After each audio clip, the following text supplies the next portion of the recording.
Hey guys, this is Fielder William Strain. In one of my previous videos, I took a photograph of a knife to show off how to create gradients on a shiny object. In that video, I talked about how I was going to end up doing a composite image between two images, and I thought this week I would go through how I did the retouching on that particular image.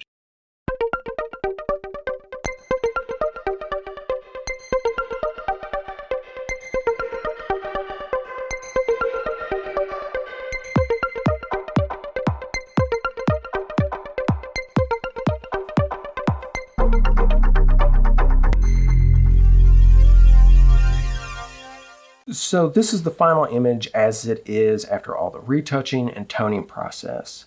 Whenever I'm doing any type of image, I always do the exact same order of steps. So what you see here is the pics folder contains all of the composite images that I end up using.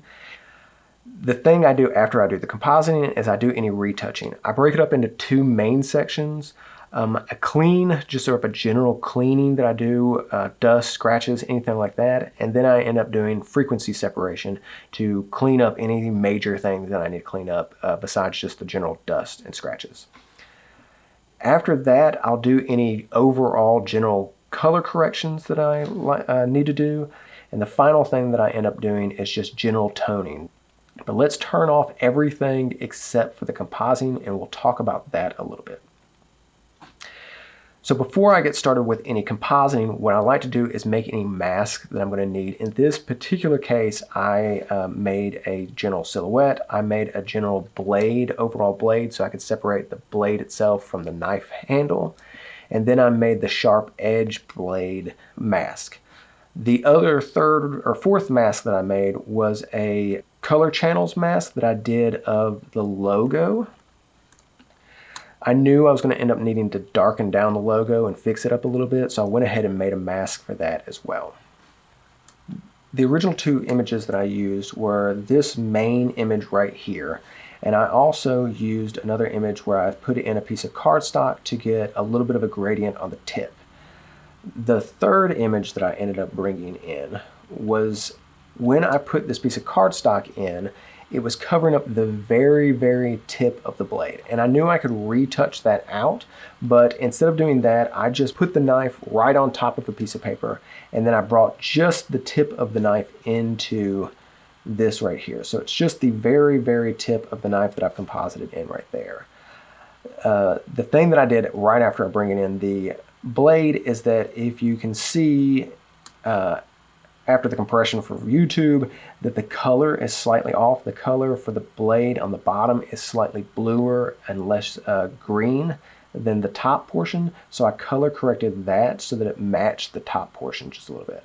So the other thing I did is I didn't want it to be super, super shiny on the very, very tip of the blade because naturally the table would create some type of shadow. So I wanted to blend in the blade tip as it goes up.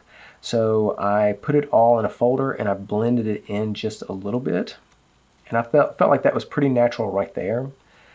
The fourth and final image that I ended up bringing in for the composite was one that I used for just the background dark areas. The background was very, very dark and I wanted a little bit of detail, just a hair in the final photo. So I brought in another fourth image just to use the background. There's a noticeable problem that you'll see right here is that between the two gradients, the gradient at the bottom tip and the gradient that was shot in the original image, there's a gap that's dark right in the middle. I knew that I was going to have to deal with that, but I also knew that I could deal with that within frequency separation. So I just kind of skipped over that and I knew I would have to take care of that later. After I do all the compositing, the next step is just a general cleaning. I take out all the scratches in the knife blade. I take out any dust that might exist on the tabletop surface or anything like that. So it's just a very generalized cleaning. Nothing really exciting about that. The next thing I do is frequency separation. After I get the general cleaning, the big heavy lifting thing that I needed to do was to take care of that dark gap that existed between those two spots. So when you're doing frequency separation, the first thing you want to do is create a stamp of everything that you've done, which is Shift, Option, Command, E, and it'll create a stamp. If you name that low, and then Command J will create a copy of that and name that high. So on the low, that's where I'm going to use the median to blur it. So you go to Filter, Noise, Median. And with mine, I have a 20 megapixel camera, which is not big at all. For most people, probably in the 30 megapixel range, you may end up using a higher number. But for me, I end up using somewhere between 4 and 6. I generally am in the lower end, closer to 4, but mainly I want to get rid of all the major detail of the image. The cool thing about median is instead of blurring the image overall, it blurs it within sections. So the knife edge is still noticeable, but it blurs it in between the knife edge and the outside background. So it's able to keep those things separated, and it really creates a lot easier job within frequency separation when you're doing it with median. I really like it. So median at 4, press OK. Then go to your high layer. And what you're going to do is you're going to go to Image, Apply Image. I have a quick key that I usually use for that. So what you're going to do on the Layers section is you're going to go Layer, and you're going to pick the low pass version. You're going to subtract, which it's already at subtract. Your scale is going to be 2, and your offset is going to be 128. So you're going to press OK. Then you're going to go up to the layers right here, and you're going to go down to linear light. And then you're going to group those together in a folder. We're going to call them frequency FS for frequency separation. So the thing is, you know you've got it right if you can turn on and off the folder and it doesn't look like anything's changed. If it looks like anything's changed, you've done something wrong. So go back and redo it. So like I said, the main thing that I needed to do within frequency separation is to fix the blade between the two highlighted areas. So I've already created several masks that are really going to help me out. So I've created a silhouette mask, and I can select the silhouette mask and then use the sharp blade mask to constrain my silhouette into just the sharp blade edge. So all I've selected is the sharp edge, and I can create a single layer and a mask, and now I've got a mask that's just the blade edge. So what you've essentially done within frequency separation, if you've never done it before, if you haven't figured this out, is you've created 2 layers. One layer is simply the color of the image with no texture, and the top layer, the high pass layer, is the texture itself. So you're able to work between those 2 layers and create either fix any of the color or work above the high pass layer and fix any of the texture independently of one another. In this particular case, I don't need to fix any of the texture. The texture's fine. What I need to fix is the color in between the texture and the original color. So I've created a layer in between the 2 frequency separation layers, and all I'm going to do is blend and color those 2 sections until it matches and smooths a nice gradient between the 2. So the easiest way for me to do this is I end up using the brush tool, and I put it on flow at 5%. If you hold down shift and press 05, you'll get 5% right here at the top. And then in a very monotonous way, I select and I brush, select and brush, select, brush, select, brush, select, brush. And you keep doing this over and over and over again until you get something that looks good.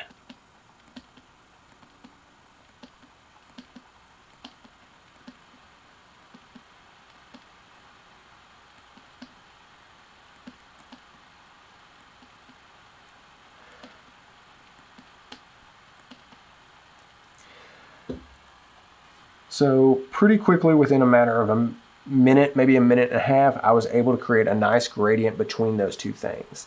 If you look at my mask is slightly off, it's not blurry enough along the edges, so that this is why I don't bother doing feather when I'm originally making the mask. What I'll do is if you double click on it, you can control the feather within the mask modifying box here. So I'll dial up the feather a little bit until this outside edge that's near the other portion of the blade kind of matches with this top section right here. So I just kind of keep moving it over until it makes a little bit more sense. That's a little too far. So it looks like around 3. It's doing pretty good. If I go back and forth between the 2, Maybe a little too much. So we're going to go back it off a little bit. All right, so we're going to turn this off and turn it back on. What you also notice is that there's this portion right here, the very, very edge of the knife was really quite fine. So what I'll do then is I just sort of manipulate my mask a little bit. I'll go to my brush tool again. I'll switch the colors to black. I'll go up to about 10 on my flow, and then I'll go along the edge and just erase some of my mask and just play around with it until I get the mask exactly the way that I want it.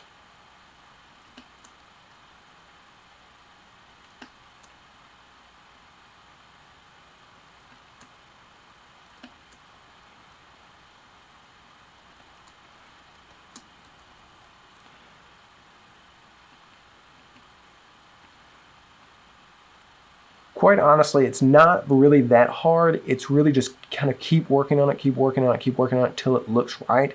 Turn it off, turn it back on. Literally when I did this, I came back the next day, decided I didn't really like it, deleted it, redid it. It's really not that big of a deal. If you take your time with things like this, it'll make a lot more sense. I've done 1,000 of these, and I redid this the other day. So it's really not that big of a deal. So the next thing is you'll notice that the same problem kind of exists on the other main portion of the blade where there's a dark spot right here. I wanted to kind of lessen that, so what I was able to do was use the mask that I had. I created, grabbed the silo, and then instead of constraining it within the blade, I subtracted the blade itself, and I added another layer with a mask, and then I did the exact same thing. I just grab little bits of color and try to color in that darkened portion, and then use the mask to kind of blend it in a little bit better. Grab a little bit of color, blend it.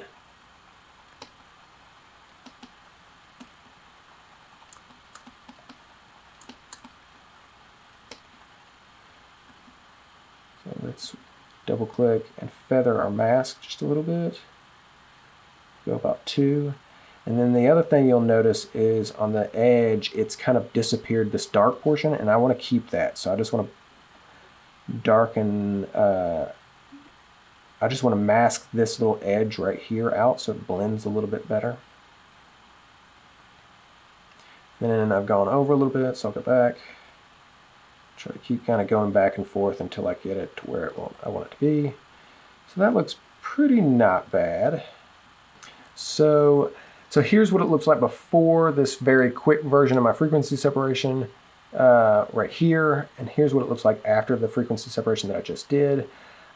Here's what my original frequency separation I ended up doing looked like, which is pretty close. It looks like I lightened it up a lot more, and I blended it just a little bit more and brought up the darkness on it a little bit, but that's pretty close. Like I originally said, I did end up coming back the next day and fixing it, so just take your time with it. Look at it a second time, look at it a third time, go get a snack, come back, look at it. If you're not used to doing frequency separation, this can be even harder, but the process itself is really quite easy, and it's made a little bit easier when it's a product versus a person.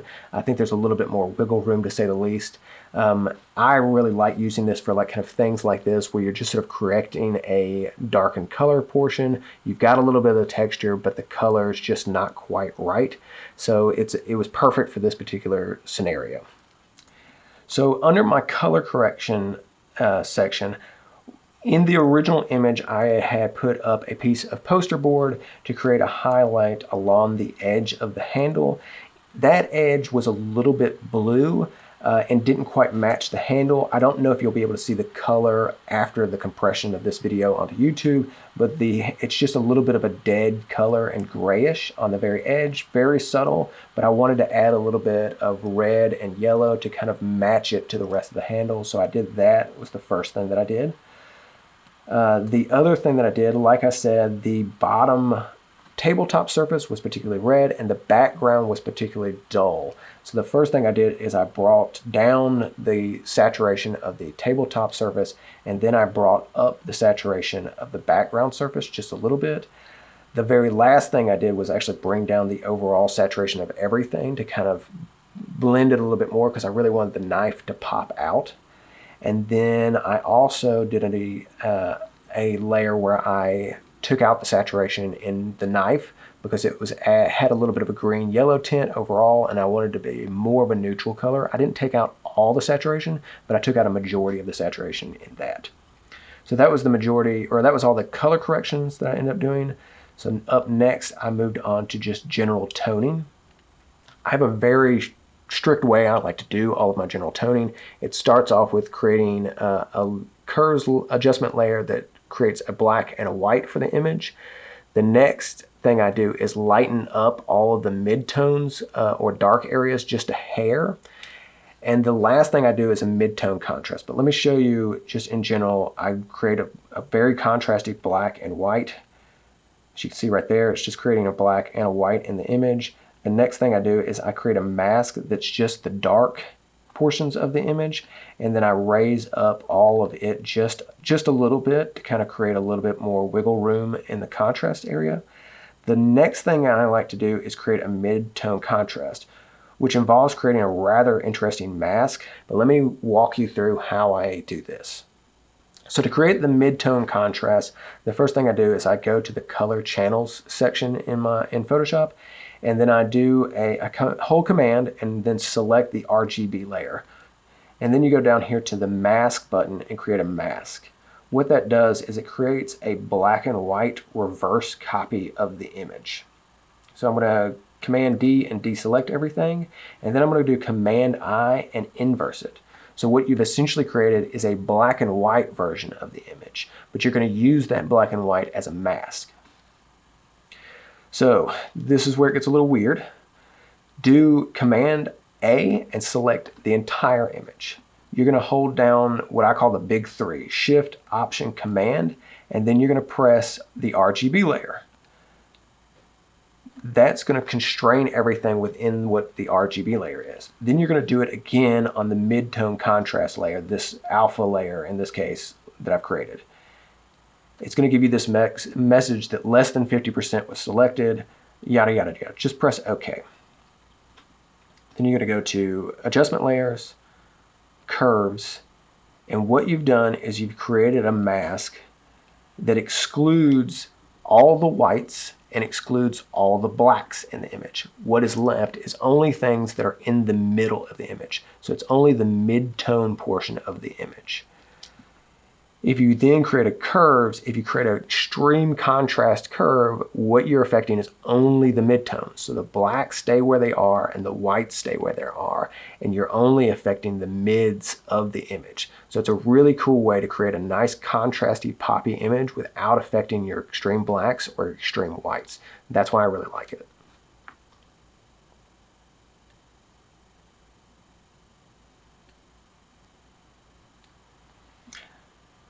So as my curves for these mid-tone contrasts can get pretty crazy. This one's a little bit, it's already pretty contrasty, so I didn't need to do too much. Let's see how that compares to my first time. Maybe even, I probably did a little less the first time I did it. So let's turn that off. So there's my mid.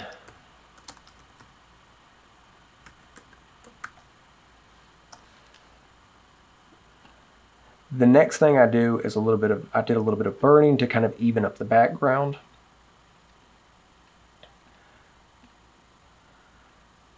I also darkened down a little bit of the gradient on the blade to kind of smooth out the gradient. I darkened down the text as I said I would using my mask that I created in the color channels layer.